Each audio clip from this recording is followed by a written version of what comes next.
बार की बात है, परीलोक में बहुत सारी परियां रहती थीं। उन सब की एक रानी भी थी जो रानी परी थी और वो सबके अच्छे और बुरे काम का फैसला भी करती थी और सभी परियों का ध्यान भी रखती थी। परीलोक में बहुत सारी परियां थीं, जिनमें से लाल परी और खुशबू परी दो बहनें थीं। सीता परी बहुत सुंदर और सुशील थी, वो अपना बहुत ध्यान रखती थी, मगर वही लाल परी बहुत मोटी और बदसूरत थी।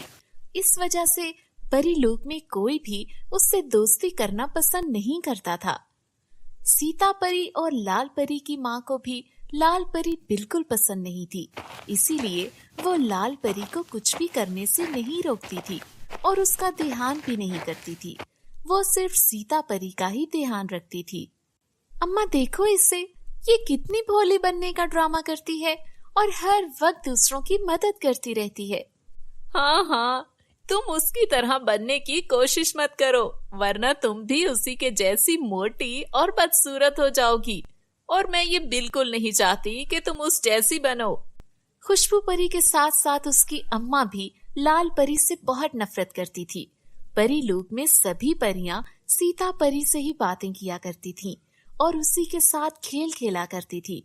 जब भी घर पे कोई मेहमान आता तो उनकी माँ लाल परी को मेहमानों के सामने आने से मना कर देती थी। एक दिन खुशबू अपनी माँ से बातें कर रही होती है और लाल परी घर के कामों में मसरूफ होती है। तभी सीता परी कहती है, देख रही हो माँ, ये हर वक्त घर में किसी न किसी काम के बहाने चीजें ढूंढती रहती है। तुम फिक्र मत करो, मैं इसे यहाँ से निकालने के बारे में कुछ सोच रही हूँ। सीता परी को लाल परी बिल्कुल पसंद नहीं थी और वो किसी तरह उसे घर से बाहर निकालना चाहती थी। लाल परी स्वभाव की बहुत अच्छी थी, वो कुछ चीज भी बर्बाद नहीं होने देती थी। वो अक्सर घर में बचा हुआ खाना जानवरों को खिला दिया करती थी, जिसके कारण जानवर उससे बहुत प्यार करने लगे थे। इसी तरह दिन गुजर रहे होते हैं और सभी परियां किसी न किसी बहाने से लाल परी को तंग कर रही होती हैं। देखो देखो, सामने से मोटी आ रही है, अरे हट जाओ, नहीं तो हमें दबाकर चली जाओगी। अरे हाँ, सच में ढोलक है, ढोलक। इसी तरह सभी परियां उसका मजाक उड़ाने लग जाती थीं, जिसमें उसकी अपनी बहन भी शामिल थी। लाल परी को बहुत बुरा लगता था जब कोई उसका मजाक उड़ाता था, परंतु वो कुछ नहीं कर सकती थी। एक बार रानी परी ने सभी परियों को दावत पर बुलाया। दावत शुरू होने से कुछ समय पहले ही एक रसोइया आया और बोला, रानी परी, अनर्थ हो गया, खाना लगने से पहले ही किसी ने सारा खाना जूठा कर दिया, अब हम खाना कैसे लाएंगे? ये कैसे हो सकता है? हमारी इजाजत के बगैर कोई खाना कैसे जूठा कर सकता है? दावत में जहाँ सभी परियां मौजूद थीं, वहीं सीता परी अपनी माँ के साथ आई हुई थी।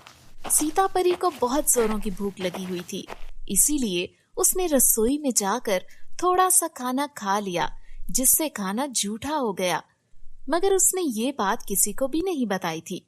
सीता परी बहुत डर जाती है कि रानी परी को पता चल गया कि खाना मैंने जूठा किया है तो उसकी खैर नहीं थी। रानी परी उसे बहुत डांटेगी और उसे परीलोक से भी निकाल सकती है। सीता परी की माँ ने जब देखा कि खाना जूठा सीता परी ने किया है तो अपनी बेटी को बचाने के लिए वो रानी परी के पास गई और बोली, रानी परी, मेरी बेटी लाल परी को बहुत भूख लगती है, शायद उसने थोड़ा सा खाना खाया हो, आप प्लीज उसे माफ कर दें। इस गलती की कोई माफी नहीं है, लाल परी को हमारे सामने पेश किया जाए फौरन। बेचारी लाल परी को किसी भी बात का इल्म नहीं था। जैसे ही वो रानी परी के सामने पेश हुई, रानी परी ने उसे परीलोक से निकल जाने का आदेश दिया। लाल परी, तुम्हें खाना जूठा करने के जुर्म में परीलोक से निकाला जाता है, अब तुम एक आम जीवन बिताओगी। बेचारी लाल परी बहुत सीधी और भोली थी, तो वो परीलोक छोड़कर धरती पर आ जाती है। वो देखती है कि यहाँ गांव वालों को बहुत सारी मुश्किल का सामना था। लाल परी अपने सारे गहने बेचकर गांव वालों में बांट देती है। वो अपनी शक्ति से किसानों की फसल भी अच्छी कर देती है, जिससे किसानों को बहुत मुनाफा होता है। सब बहुत अमीर होने लगते हैं।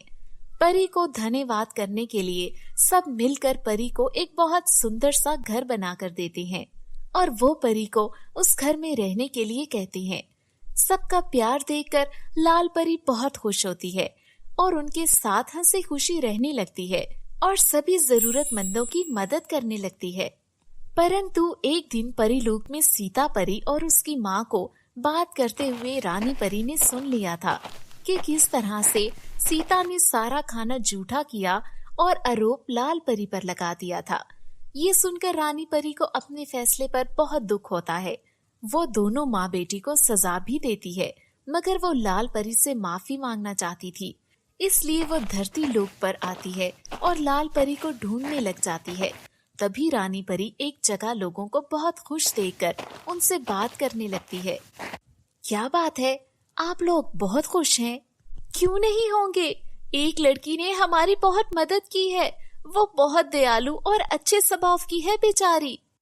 लोगों से लड़की की अच्छाई सुनकर रानी परी को उस लड़की से मिलने की जल्दी होती है। लोग उसे उसके घर तक पहुंचा देते हैं। तभी रानी परी दरवाजे पे दस्तक देती है। जब दरवाजा खुलता है तो रानी परी लाल परी को देखकर हैरान रह जाती है। रानी परी लाल परी से माफी मांगती है और उसे सारी कहानी बताती है और अपने साथ परीलोक ले जाती है। इस तरह पूरे सम्मान के साथ लाल परी को परीलोक में रहने की अनुमति मिल जाती है और दूसरी तरफ सीता परी और उसकी माँ से सारी शक्ति छीन ली जाती है और उन्हें धरती पर आम जीवन बिताने के लिए छोड़ दिया जाता है।